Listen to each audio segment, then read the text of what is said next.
I said, she makes one. He said, no. He said, this is an article, this has got to come out before the election. So, that's probably so.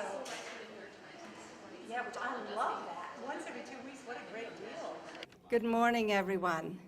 If you're out in the lobby, get your coffee, your juice, grab a bagel, English muffin, whatever you need, and come on in and join us. We're getting started. The dedication ceremony that's live streaming is supposed to start about 10 o'clock. That's, of course, if all the dignitaries are there on time. So it's running on Washington, D.C. time. Thanks for coming out to Minnetrista this morning. My name's Betty Brewer. It's my privilege to serve as CEO here. And this is a great partnership we have going on with so many folks in the city. I don't know if I'll get them all right, so I'm going to look to my partners to help me remember. We have Race Muncie. We have the city's Human Rights Department. We have the Muncie Black Expo. We have NAACP. We have David Owsley Museum of Art. Did I get everyone? Jason gave me the thumbs up, so we're good. We enjoyed working together to be able to bring this to you. I'm enjoying turning the microphone over right now to Ms. Yvonne Thompson, who is with the city's Human Rights Commission. She is going to take us through the morning and MCS. We have several things that are sort of scattered about the room, including the lyrics to the song Lift Every Voice, but that will also show on the screen a little later. We're going to lift our voices up this morning. Thank you again for being here. Yvonne, it's all yours. Good morning. This is so exciting. I made sure that I had my tissues ready because I really promised myself that I wasn't going to cry. I wasn't going to cry. Got up this morning, started crying. Got here, started crying. It is just so wonderful. We want to, first of all, say thank you to Minnetrista for this just welcoming environment. Isn't that beautiful outside there to see those posters? I mean, that's what they have there in Washington, D.C. We've got some of what Washington, D.C. has. So, very nice. Thank you, Minnetrista. Wonderful. And I wanted to give the connection, the Muncie connection, to the opening of this spectacular and magnificent museum.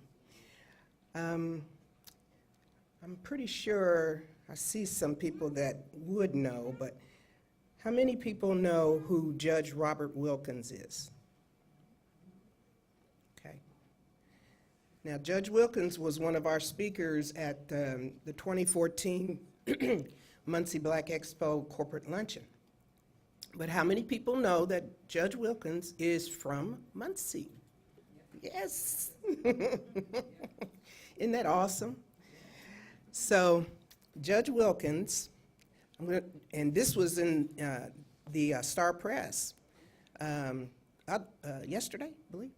Judge Wilkins, a Muncie native, was standing right behind President George W. Bush when he signed the legislation in 2003 to create the National Museum of African American History and Culture. So since 2003, they've been working on this. That's why it's historical. And also, too, I've seen other little taglines and statements. It's been 100 years in the making. It's been 100 years of history. That is all of our history. Everyone has a part in this. So, 13 years later, Judge Wilkins will get to see the museum open its doors today. That's wonderful. Judge Wilkins played what he calls an unofficial role in making the museum happen. He joined forces with Representative John Lewis of Georgia, helping draft the legislation. On November 17th, 2003, Representative Lewis introduced the NMAA-HC Act, House Bill 3491 to Congress. 2 days later, the House of Representatives passed it with a 409 to 9 vote, a wide bipartisan margin. That's what is very good to hear. It could still happen. The next day, Senate passed it with a unanimous vote. On December the 16th, President George W. Bush signed the bill and it became public law.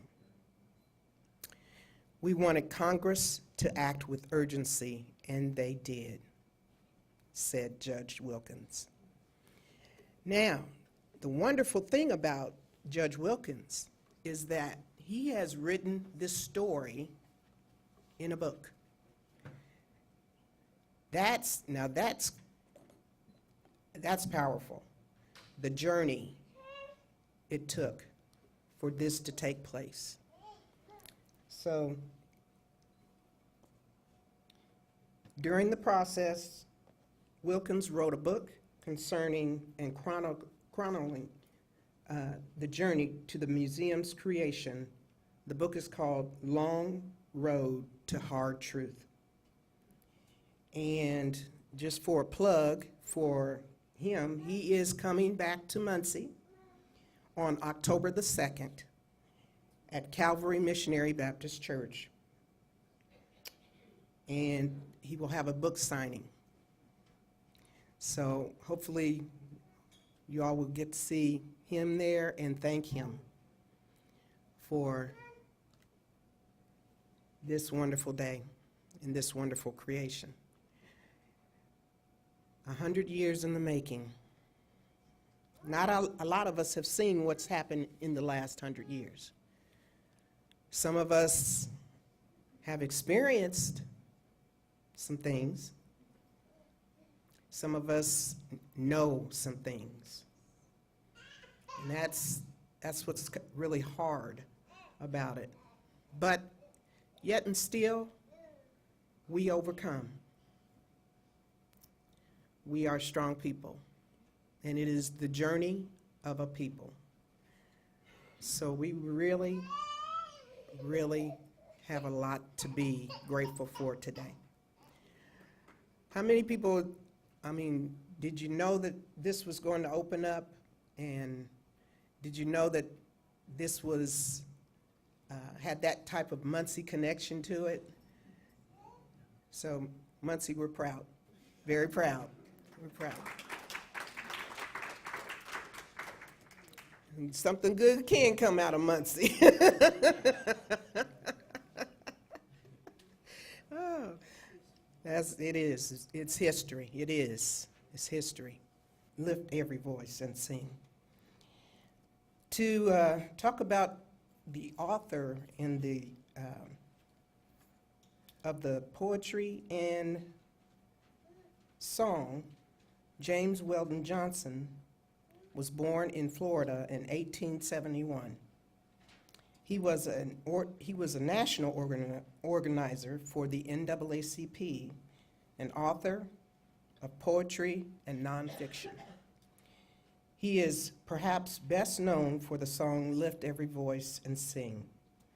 And he has also wrote several poetry collections and novels, often exploring racial identity and the African American folk tradition. So this song has been with us for quite a while, and it means so much to us. But it means